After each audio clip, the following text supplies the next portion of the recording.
Hello dear students, how are you? I hope you are fine. You are most welcome in online classes Diwan Public Senior Secondary School Maharajganj. Students, today we are going to discuss class 10th history chapter 2 and this is the last part of this chapter and the chapter name is Nationalism in India. Today the topic is the sense of collective belonging. Okay students, let's start this topic. First, nationalist movement spread when people belonging to different region and community began to develop a sense of collective belongingness. The identity of a nation is most often symbolized in a figure of image. Second, this image of Bharat Mata was first created by Bankim Chand Chattopadhyay in 1870 when he wrote Vande Mataram for our motherland.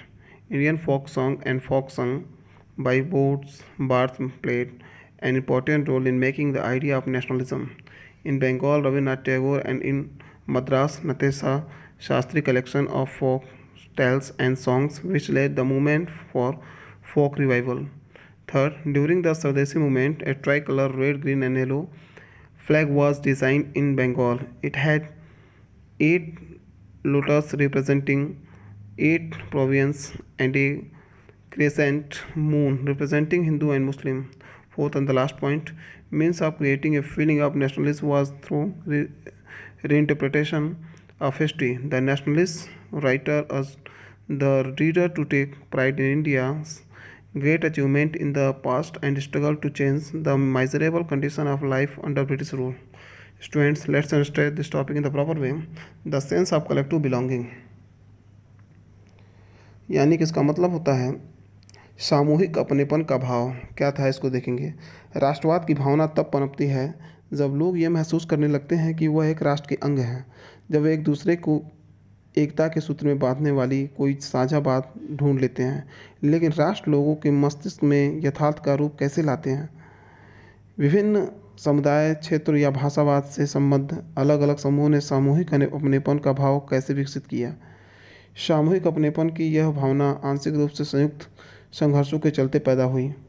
इनके अलावा बहुत सारी सांस्कृतिक कार्य प्रक्रियाएँ भी थी जिनके जरिए राष्ट्रवाद द्वारा लोगों की कल्पना और दिलो दिमाग पर छाया।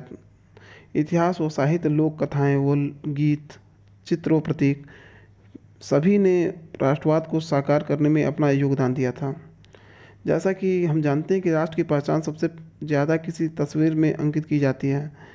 इसमें लोगों को एक ऐसे छवि गढ़ने में मदद मिलती है जिसके ज़रिए वे राष्ट्र को पहचान सकते हैं। 20वीं सदी में राष्ट्रवाद के विकास के साथ भारत की पहचान भी भारत माता की छवि का रूप लेने लगी। इस छवि के निर्माण का आरंभ बंकिम चंद्र चट्टोपाध्याय ने किया था। 1817 के दशक में उन्होंने मातृभूमि की स्तुति के रूप में वंदे मातरम गीत गाया था। बाद में इसे उन्होंने अपने उपन्यास आनंदमठ में शामिल कर लिया।